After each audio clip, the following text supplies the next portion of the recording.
Hello everyone. इस video में मैं वेरियस इंस्टीट्यूट जैसे दृष्टि आईएएस, परफेक्शन आईएएस, इम्तिहान और एडिटेरिया के टेस्ट सीरीज से पॉलिटी के हिंदी मीडियम के क्वेश्चंस को डिस्कस करने जा रहा हूं। इन क्वेश्चंस के एस्थेटिक नेचर होने की वजह से 69th बीपीएससी पीटी के लिए भी ये बहुत ही ज़्यादा रिलेवेंट है और आप सबों को इस एग्ज़ाम में सफल बनाने में बहुत ही ज़्यादा मदद करेंगे। आप इस वीडियो को लाइक कीजिए, शेयर कीजिए और यदि इस चैनल को सब्सक्राइब नहीं किए हैं तो प्लीज़ इस चैनल को सब्सक्राइब कीजिए। तो चलिए शुरू करते हैं। क्वेश्चन नंबर 1, निम्न में से किस एक्ट या अधिनियम के द्वारा पहली बार ब्रिटिश सरकार ने भारत में केंद्रीय प्रशासन की नींव रखी? तो 1773 के रेगुलेटिंग एक्ट के द्वारा भारत में संवैधानिक विकास की शुरुआत मानी जाती है। इस एक्ट के द्वारा मद्रास एवं बम्बई के गवर्नर बंगाल के गवर्नर जनरल के अधीन हो गए, जबकि पहले सभी प्रेसिडेंसियों के गवर्नर एक दूसरे से स्वतंत्र थे। इस अधिनियम के अंतर्गत कलकत्ता में एक उच्च न्यायालय 1774 में स्थापित किया गया था। इस अधिनियम द्वारा भारत में केंद्रीय प्रशासन की नींव रखी गई, जो कालांतर में 1935 के भारत शासन अधिनियम में अखिल भारतीय संघ की अवधारणा के रूप में सामने आई। सो राइट ऑप्शन ए होगा 1773 के रेगुलेटिंग एक्ट द्वारा। नेक्स्ट क्वेश्चन, अंतरिम सरकार 1946 में वित्त विभाग निम्न में से किसके पास था? तो अंतरिम सरकार में लियाकत अली खां, जो मुस्लिम लीग के सदस्य थे, के पास वित्त विभाग था। आसफ अली के पास रेलवे एवं परिवहन विभाग था। वहीं जवाहरलाल नेहरू तथा राजेंद्र प्रसाद के पास क्रमशः राष्ट्रमंडल संबंध तथा विदेशी मामले, खाद्य एवं कृषि विभाग था। सो राइट ऑप्शन यहाँ पे डी हो जाएगा, लियाकत अली खां। नेक्स्ट क्वेश्चन, संविधान सभा की पहली बैठक में किसके प्रस्ताव पर सबसे वयोवृद्ध सदस्य सच्चिदानंद सिन्हा को अस्थायी अध्यक्ष चुना गया? तो संविधान सभा की पहली बैठक 9 दिसंबर 1946 को हुई। संविधान सभा की बैठक में जेबी कृपलानी ने फ्रांस की प्रथा का अनुसरण करने का प्रस्ताव रखा, जिसको सर्वसम्मति से स्वीकार कर लिया गया और सबसे वयोवृद्ध सदस्य सच्चिदानंद सिन्हा को अस्थायी अध्यक्ष चुना गया। बाद में डॉक्टर राजेंद्र प्रसाद संविधान सभा के पूर्णकालिक अध्यक्ष तथा डॉक्टर एच.सी. मुखर्जी एवं बी.टी. कृष्णमाचारी 2 उपाध्यक्ष निर्वाचित हुए। सो राइट ऑप्शन सी होगा, जेबी कृपलानी। नेक्स्ट क्वेश्चन, भारतीय संविधान की किस अनुसूची में केंद्र एवं राज्यों के बीच विधायी शक्तियों का वर्णन किया गया है? तो 7वीं अनुसूची में। मूल भारतीय संविधान में 8 अनुसूचियां थी, लेकिन बाद में 4 अनुसूची और जोड़ी गई। इस प्रकार भारतीय संविधान में अब कुल 12 अनुसूचियां हैं। 7वीं अनुसूची में केंद्र और राज्यों के बीच विधायी शक्तियों के वितरण से संबंधित विषयों का वर्णन किया गया है। संघ सूची में 97, राज्य सूची में 66 तथा समवर्ती सूची में 47 विषयों का उल्लेख किया गया है। अवशिष्ट शक्तियाँ केंद्र के पास है। राइट ऑप्शन सी होगा, 7वीं अनुसूची। नेक्स्ट क्वेश्चन, निम्न में से किसने कहा है कि संविधान शरीर है तो प्रस्तावना उसकी आत्मा, प्रस्तावना आधारशिला है तो संविधान उस पर खड़ी अट्टालिका? डॉक्टर सुभाष कश्यप ने यह बात कही है। राइट ऑप्शन बी हो जाएगा। नेक्स्ट क्वेश्चन, संसद संविधान के किस अनुच्छेद के तहत नए राज्यों का निर्माण करती है? तो अनुच्छेद 1 से 4 तक संघ एवं राज्यों के क्षेत्रों से संबंधित प्रावधान हैं। संविधान के अनुच्छेद 3 में नए राज्यों का निर्माण और वर्तमान राज्यों के क्षेत्रों, सीमाओं या नामों में परिवर्तन का अधिकार संसद को है, जबकि अनुच्छेद 4 के अंतर्गत वैसी परिस्थितियों की परिकल्पना की गई है जब किसी वैदेशिक या बाहरी क्षेत्र का विलय भारत संघ में होगा। सो राइट ऑप्शन सी होगा, अनुच्छेद 3। नेक्स्ट क्वेश्चन, भारतीय संसद ने किस वर्ष जनप्रतिनिधित्व अधिनियम में संशोधन करके प्रवासी भारतीयों को संसद तथा राज्य विधानसभाओं के चुनाव में मत देने का अधिकार प्रदान किया? तो भारतीय डायस्पोरा के व्यापक अध्ययन तथा उसके साथ रचनात्मक संबंध बनाने के उपायों पर अनुशंसा देने के लिए केंद्र सरकार ने 2000 में डॉक्टर एल.एम. सिंघवी की अध्यक्षता में एक समिति का गठन किया। समिति ने अपनी रिपोर्ट में यानी 2000 में कुछ देशों में निवास करने वाले भारतीय मूल के नागरिकों यानी पीआईओज को दोहरी नागरिकता प्रदान करने की सिफारिश की। नागरिकता संशोधन अधिनियम 2003 के माध्यम से केंद्र सरकार ने नागरिकता अधिनियम 1955 में संशोधन करते हुए 16 देशों बांग्लादेश तथा पाकिस्तान को छोड़कर के पीआईओज के लिए विदेशी भारतीय नागरिकता का प्रावधान किया। फरवरी 2006 में जनप्रतिनिधित्व अधिनियम में संशोधन करके प्रवासी भारतीयों को संसद तथा राज्य विधानसभाओं में मत देने का अधिकार प्रदान किया गया। सो राइट ऑप्शन डी हो जाएगा, 2006 में।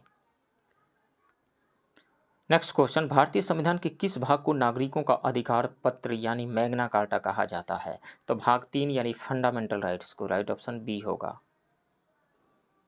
नेक्स्ट क्वेश्चन, भारतीय संविधान के किस अनुच्छेद में पुरुषों और स्त्रियों दोनों के लिए समान कार्य के लिए समान वेतन की बात कही गई है? तो वो है अनुच्छेद 39D, 39D, right option B होगा। नेक्स्ट क्वेश्चन, भारतीय संविधान में वर्णित मौलिक कर्तव्य के संदर्भ में कौन सा कथन गलत है? मौलिक कर्तव्य को स्वर्ण सिंह समिति की सिफारिश पर 44वें संविधान संशोधन द्वारा संविधान में जोड़ा गया। स्वर्ण सिंह समिति की सिफारिश पे तो जोड़ा गया, लेकिन 44वें संविधान संशोधन द्वारा नहीं, 42वें संविधान संशोधन द्वारा जोड़ा गया, तो ये गलत है। 42वें संविधान संशोधन द्वारा 10 मूल कर्तव्यों को संविधान में जोड़ा गया था, ये बात सही है। वर्ष 2002 में 86वें संविधान संशोधन अधिनियम के माध्यम से 11वां मूल कर्तव्य जोड़ा गया, ये भी सही है। मूल कर्तव्य का उल्लेख संविधान के भाग 4A भाग 4 में किया गया है, ये भी सही है। गलत कौन सा है? ए गलत है, सो राइट ऑप्शन ए होगा। नेक्स्ट क्वेश्चन, किस संविधान के संशोधन द्वारा राष्ट्रीय राजधानी क्षेत्र दिल्ली तथा पुदुचेरी विधानसभाओं के सदस्यों को राष्ट्रपति के निर्वाचन में भाग लेने का अधिकार प्रदान किया गया? तो 17वीं संविधान संशोधन अधिनियम 1992 द्वारा राष्ट्रपति के निर्वाचन मंडल में राष्ट्रीय राजधानी क्षेत्र दिल्ली तथा संघ शासित क्षेत्र पुडुचेरी के विधानसभाओं के निर्वाचित सदस्यों को भी शामिल किया गया। सो राइट ऑप्शन बी हो जाएगा, 17वें संविधान संशोधन द्वारा। नेक्स्ट क्वेश्चन, निम्न में से किस संघ शासित क्षेत्र का प्रतिनिधित्व राज्यसभा में है? तो दिल्ली तथा पुदुचेरी संघ शासित प्रदेशों से राज्यसभा में प्रतिनिधित्व है। जम्मू और कश्मीर से भी राज्यसभा में प्रतिनिधित्व का प्रावधान किया गया है। अन्य संघ शासित प्रदेशों का राज्यसभा में प्रतिनिधित्व का कोई प्रावधान नहीं है। सो दिल्ली और पुदुचेरी, राइट ऑप्शन ई हो जाएगा, मोर देन 1। नेक्स्ट क्वेश्चन, धन विधेयक के संदर्भ में कौन सा कथन सही है?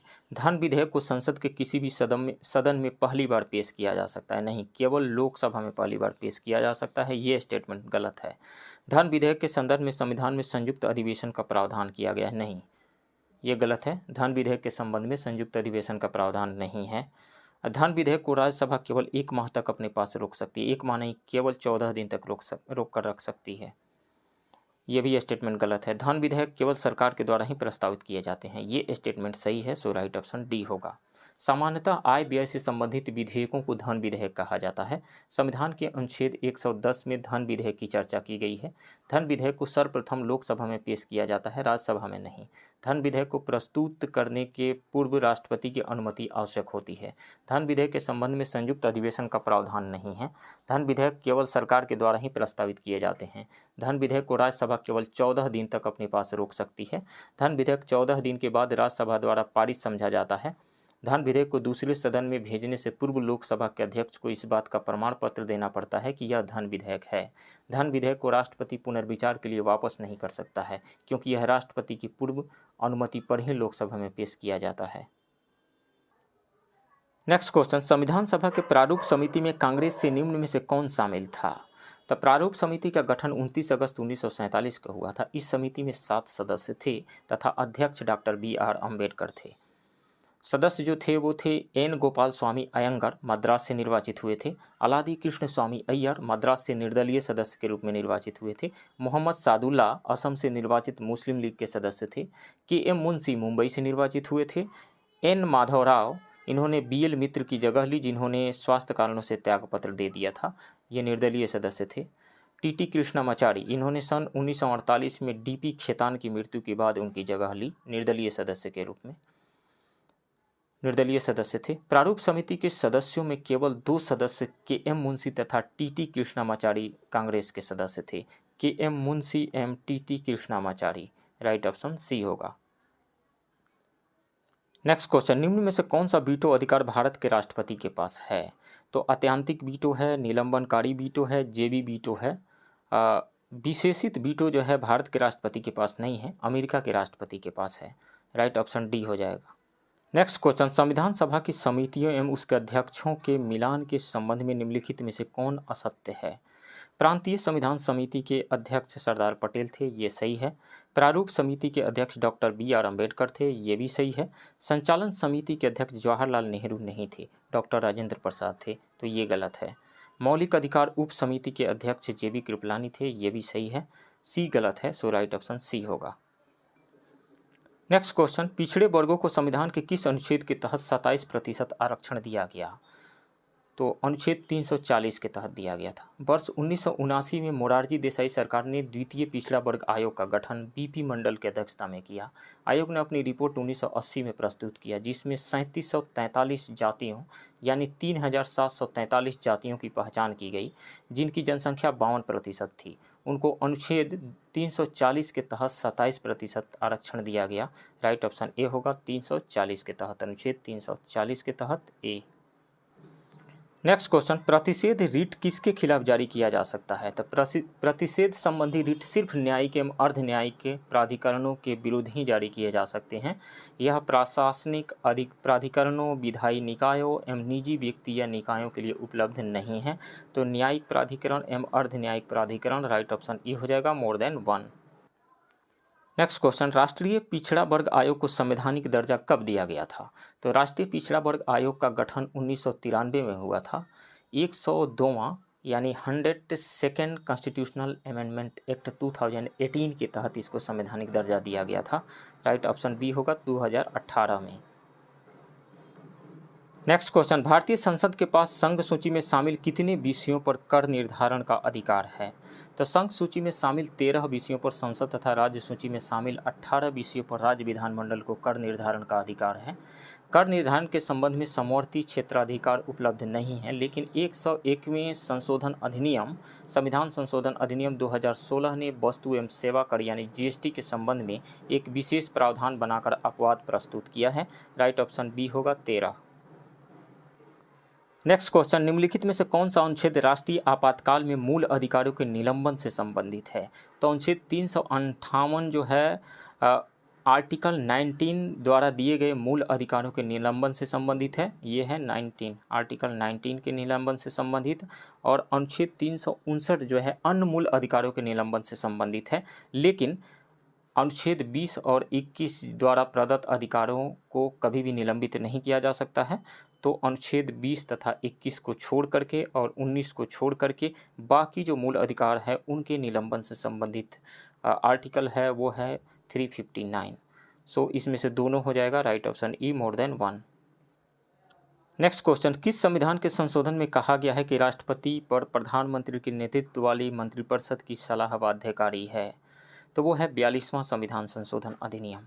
42वें संविधान संशोधन अधिनियम के द्वारा कहा गया है कि राष्ट्रपति जो है मंत्रिपरिषद के सलाह मानने के लिए बाध्य है, लेकिन 44वें संविधान संशोधन अधिनियम के द्वारा ये कहा गया कि राष्ट्रपति एक बार पुनर्विचार के लिए लौटा सकता है और फिर संशोधन सहित या संशोधन रहित वो जो राष्ट्रपति के पास आती है तब राष्ट्रपति फिर से उसको मानने के लिए बाध्यकारी हैं। तो कौन सा संशोधन अधिनियम हो जाएगा? 42वां संविधान संशोधन अधिनियम 1976, राइट ऑप्शन ए होगा। 44वें के थ्रू एक बार लौटा सकते हैं। नेक्स्ट क्वेश्चन, निम्नलिखित में से 12वीं अनुसूची में नगर पालिकाओं के कार्य क्षेत्र के साथ विषय वस्तु शामिल नहीं है। तो नगरीय निर्धनता उन्मूलन जो है ये शामिल है। पार्क, उद्यान, खेल के मैदानों की व्यवस्था ये भी शामिल है। जन्म व मृत्यु से संबंधित महत्वपूर्ण सांख्यिकी ये भी शामिल है। इस तरीके से मिलाकर के कुल 18 विषय को शामिल किया गया है। नगरों को सुरक्षा प्रदान करना शामिल नहीं है। सो राइट ऑप्शन डी होगा। नेक्स्ट क्वेश्चन, किस वर्ष 2 निर्वाचन आयुक्तों के पद को समाप्त कर दिया गया था? तो निर्वाचन आयोग की स्थापना 25 जनवरी 1950 को हुई थी। तब से लेकर के 15 अक्टूबर 1989 तक यह एक सदस्यीय था, परंतु 1989 में 3 सदस्यीय बना दिया गया, जिसमें एक मुख्य चुनाव आयुक्त एवं 2 अन्य चुनाव आयुक्त का प्रावधान किया गया था। इसे फिर 1990 में समाप्त कर दिया गया, परंतु 1993 में पुनः 3 सदस्यीय बना दिया गया था। तो 1990 में, राइट ऑप्शन सी होगा। नेक्स्ट क्वेश्चन, बिहार सरकार कितनी औसत आबादी को ग्राम पंचायतों की स्थापना का आधार मानती है? तो 7000 आबादी को मानती है, राइट ऑप्शन सी होगा। और 500 जो है वार्ड के लिए। Next question, Janata Dal United यानी जदयू का गठन किसने किया था? तो 1999 में जनता दल से विभाजित होकर शरद यादव के नेतृत्व में जदयू का गठन हुआ था। Sharad Yadav, right option A होगा। बाद में जॉर्ज फर्नांडिस के नेतृत्व वाली समता पार्टी का जनता दल में विलय हो गया था, जनता दल यूनाइटेड में।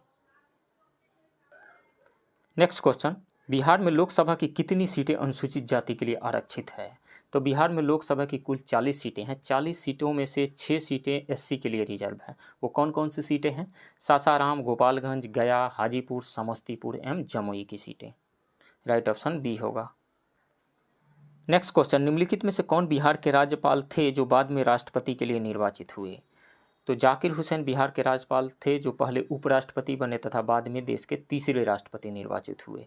वहीं रामनाथ कोविंद राज्यपाल से सीधे राष्ट्रपति निर्वाचित हुए थे। तो जाकिर हुसैन एंड रामनाथ कोविंद 1 और 4, राइट ऑप्शन सी होगा 1 और 4। नेक्स्ट क्वेश्चन, जयप्रकाश नारायण की संपूर्ण क्रांति का मुख्य उद्देश्य था? तो 1975 में जयप्रकाश नारायण ने संपूर्ण क्रांति का नारा दिया जिसका उद्देश्य सच्चे लोकतंत्र की स्थापना करना तथा आपातकाल का विरोध करना था। सच्चे लोकतंत्र की स्थापना करना तथा आपातकाल का विरोध करना, राइट ऑप्शन सी होगा। तो फ्रेंड्स, ये रहा अलग अलग इंस्टीट्यूट के टेस्ट सीरीज से पॉलिटी के क्वेश्चन का डिस्कशन। आप बने रहिए इस चैनल के साथ। मिलते हैं किसी दूसरे वीडियो में, तब तक के लिए थैंक यू वेरी मच।